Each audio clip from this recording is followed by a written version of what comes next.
سابق وزیر خزانہ مفتاح اسماعیل کی اس دلیل میں بہت وزن ہے کہ یہ ملک صرف اس 1% توئے بیقاف اشرافیہ کے لیے ہے جو پاکستان کو چلاتے ہیں۔ اگر ہم غور کریں تو ہمارا نظام اس 1% کو نوازنے میں پیش ہے، لیکن باقی آبادی کیسے معاشی و معاشرتی طور پر ترقی کرے گی؟ ہمارے نظام کے پاس اس کا کوئی جواب موجود نہیں۔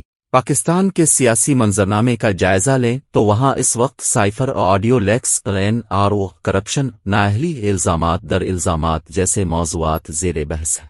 وہاں بات ہو رہی ہے کہ کیسے اقتدار میں آیا جائے، کیسے دوسروں کو اقتدار سے نکالا جائے، کیسے پوائنٹ سکورنگ کی جائے، وغیرہ وغیرہ، لیکن اس سب بحث مباحثے میں عوام کہاں ہے؟ کیا کسی فورم پر یہ بھی بات ہو رہی ہے کہ سیلاب سے متاثرہ 3.5 کروڑ افراد کا کیا بنے گا؟ سندھ میں اب بھی لاکھوں افراد بغیر چھت کے سڑکوں پر بیٹھنے پر کیوں مجبور ہیں؟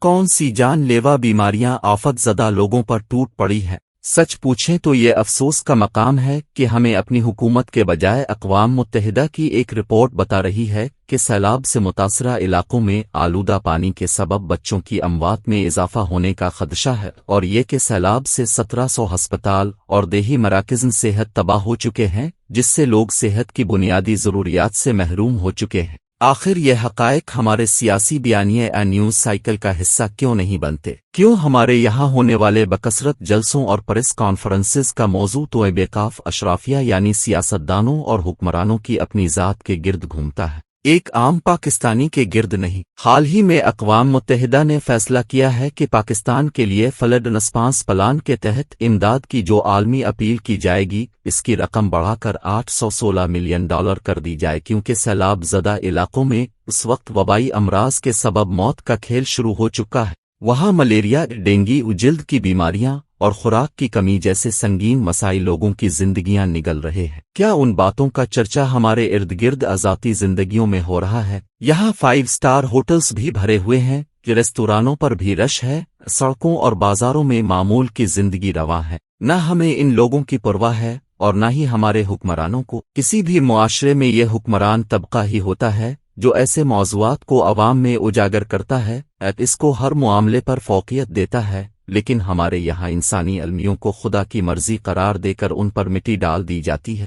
آڈیو لیکس ہوں یا سائفر کا معاملہ، بے شک ان پر بات کریں، لیکن جب ہمیں پتہ چلتا ہے کہ سیلاب کے بعد خوراک کی کمی کا شکار ہونے والے افراد کی تعداد لاکھوں میں پہنچ چکی ہے، تو پھر ہم لوگ اپنا پیٹ کاٹ کر ان لوگوں کے لیے کیوں کچھ نہیں کر رہے؟ کیوں کروڑوں روپے سرکاری گاڑیوں کے ٹائر خریدنے میں لگائے جا رہے ہیں؟ کیا یہ رقم بھوک میں مبتلا افراد کو منتقل نہیں کی جا سکتی؟ کیا نظام یہی کہتا ہے کہ جس کام کے لیے بجٹ منظور ہو اسی پر لگے، غریب عوام پر نہ لگے، چاہے کسی کی سانس کی ڈور دوا اور روٹی کی عدم فراہمی سے ٹوٹ جائے؟ ہمارے یہاں بنیادی مسئلہ یہی ہے کہ ہم نے کبھی عام شہریوں پر سرمایہ کاری ہی نہیں کی۔ حالات، جغرافیہ اور تاریخ کے جبر نے قیام پاکستان کے فوراً بعد ہی ہمیں سیکیورٹی سٹیٹ بنا دیا۔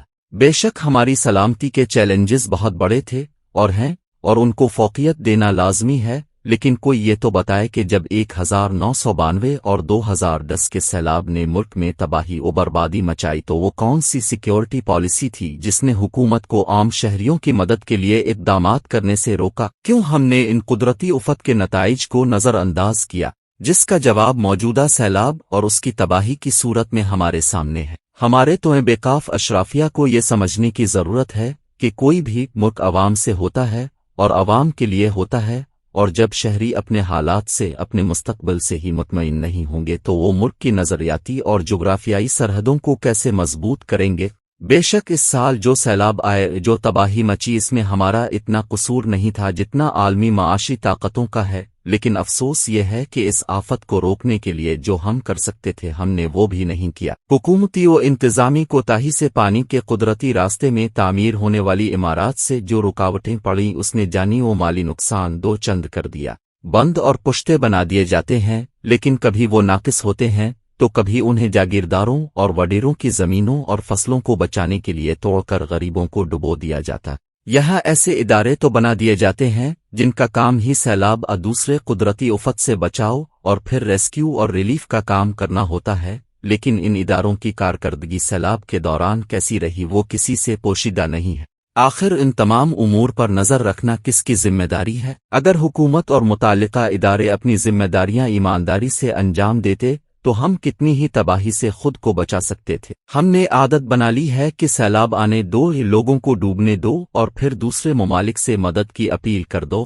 ہماری اس عادت کا خمیازہ بھی بیچارے عام شہریوں کو بھگتنا پڑا، کیونکہ اس دفعہ عالمی ریسپانس نہایت ٹھنڈا رہا۔ اس کی ایک بنیادی وجہ تو روس یوکرین تنازع ہے، جس میں دنیا یوکرین کو معاشی مدد فراہم کر رہی ہے اور ساتھ ساتھ کساد بازاری کا شکار ہے۔ لیکن دوسری وجہ یہ ہے کہ دنیا سمجھتی ہے کہ ہم نے عالمی امداد پر ہی مستقل انحصار کر رکھا ہے، ہم اپنا رویہ درست نہیں کرتے، اپنے اندرونی مسائل حل کرنے کے لیے خود سے کچھ نہیں کرتے۔ یہی وجہ ہے کہ پاکستان، جسے 2010 میں سیلاب کے بعد اس سے قبل 2005 کے زلزلے کے بعد جس سطح کی عالمی مدد ملی تھی، اس دفعہ اس کا عشر اشیر بھی نہیں ملا۔ اس تباہی کے بعد ہمیں یہ سبق سیکھنے کی ضرورت ہے کہ اب ہمیں اپنے پیروں پر کھڑا ہونا اور اپنے زون بازو پر بھروسہ کرنا ہے۔